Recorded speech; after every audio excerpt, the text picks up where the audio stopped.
ఆర్టీసీలో గుర్తింపు సంఘం ఎన్నికల అనంతరమే ప్రభుత్వంలో విలీన ప్రక్రియ చేపడతామని రాష్ట్ర రవాణా శాఖ మంత్రి పొన్నం ప్రభాకర్ స్పష్టం చేశారు. విలీన ప్రక్రియలో కార్మిక సంఘాల ప్రాతినిధ్యం ఉండాలి అనే తలంపుతో ఎన్నికలు నిర్వహిస్తున్నామని తెలిపారు. తద్వారా అధికారులు తీసుకునే నిర్ణయాలు ఆర్టీసీ కార్మికులకు తెలిసే అవకాశం ఉంటుందన్నారు. వచ్చే ఏడాది గోదావరి పుష్కరాలకు రవాణా శాఖ ఇప్పటి నుంచే సమాయత్తమవుతోందన్నారు.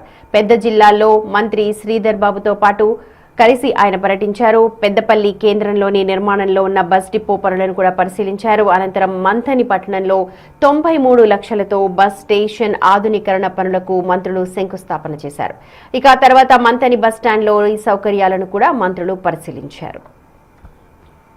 లాస్ట్ మైల్ కనెక్టివిటీ చేయాలి, ప్రతి గ్రామంకు పోవాలి అనే ఆలోచనతోటి ఆర్టీసీని ఆదరించి పేద ప్రజలకైనటువంటి ఈ లైఫ్ లైన్ దాదాపు 65 లక్షల మంది ప్యాసింజర్లు డైలీ 35 లక్షల కిలోమీటర్లు 10,000 బస్సులు తిరుగుతూ ఉంటాయి.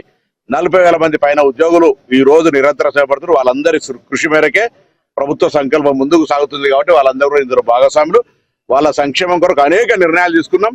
ఈ ప్రభుత్వం విలీన ప్రక్రియ కట్టుబడి ఉంది.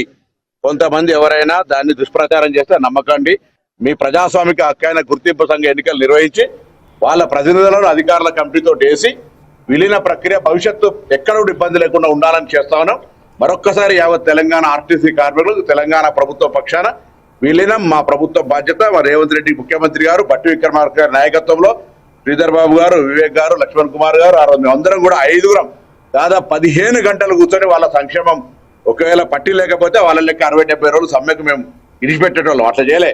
కాబట్టి వాళ్ళ సంక్షేమం కొరకు మాకు ఆలోచన ఉంది. విలీనం మా బాధ్యత, ఈ ప్రభుత్వం బాధ్యత. ఆందోళన చెంది